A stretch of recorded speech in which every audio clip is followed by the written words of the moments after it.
Hi, I'm Alois Rosario. And I'm Jeff Plum from PingSkills.com, and today we're going to talk about the forehand topspin against lock.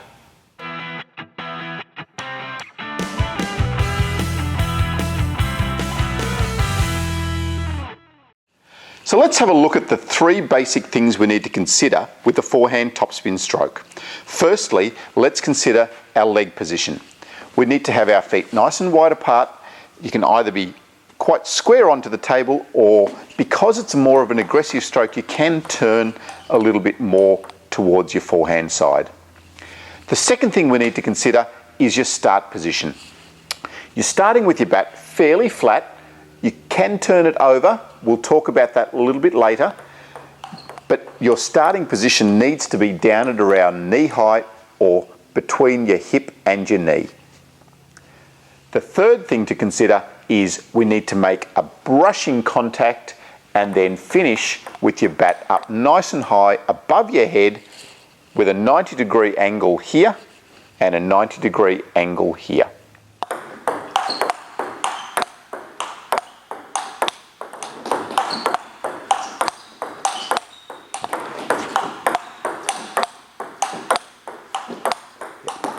When you're starting out, you can start with a nice flat bat like Jeff's doing here.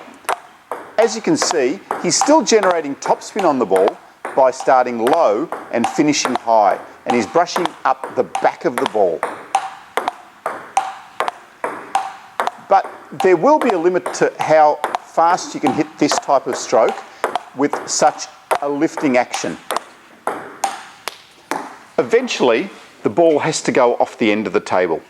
So how do we hit the ball faster? There's two things. One, we need to turn our bat more forward, and we need to get the stroke a little bit more forward as well. So rather than the very lifting stroke, now we're starting a little bit further back with the angle down and coming forward.